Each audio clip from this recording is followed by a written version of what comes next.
Hello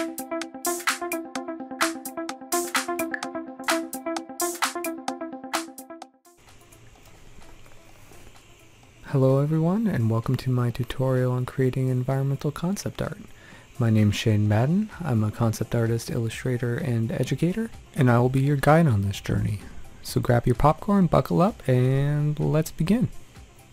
So in this particular tutorial, we're going to focus on why we do things rather than techniques, and we'll fill in some techniques along the way, but for the most part we're going to stick with why and the thought process behind everything.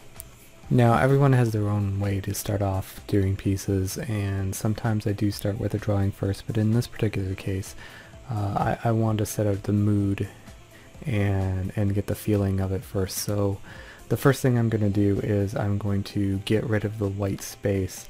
I learned back when I was in school that when you stare at a blank page, your brain either A, has no ideas of what to draw, or B, has way too many ideas of what you're supposed to draw.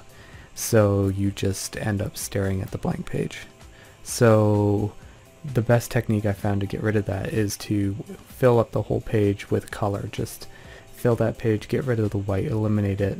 That way you can move into push-pulling tones in order to create shapes, in order to create visual interest, and for environments especially, you can create some concepts and compositions that you normally wouldn't come up with if you tried to think about it, which adds a little bit more compelling nature to the piece and helps build the overall story. So this concept piece, the brief said to create a piece that kind of is in that classic Dungeons and Dragons role-playing game feel, medieval environment, but also an environment that was very, very cold.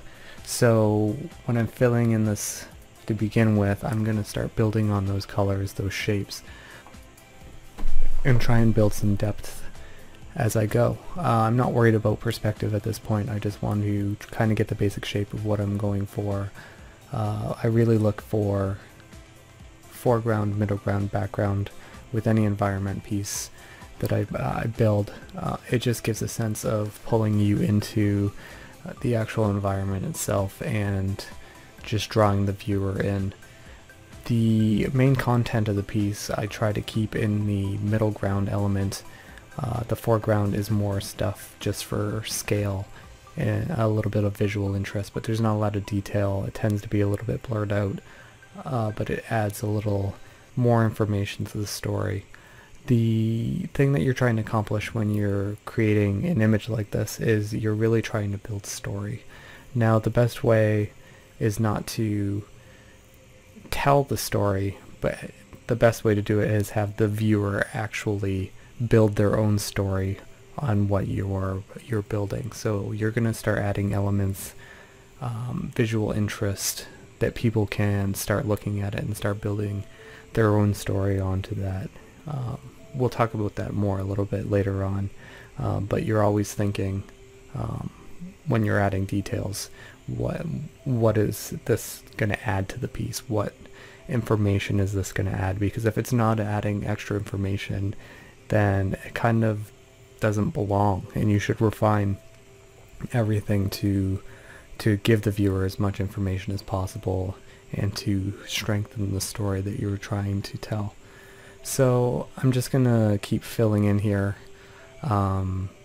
building up my shapes, building up some depth, trying to figure it out. You'll see me erasing and adding and erasing and adding.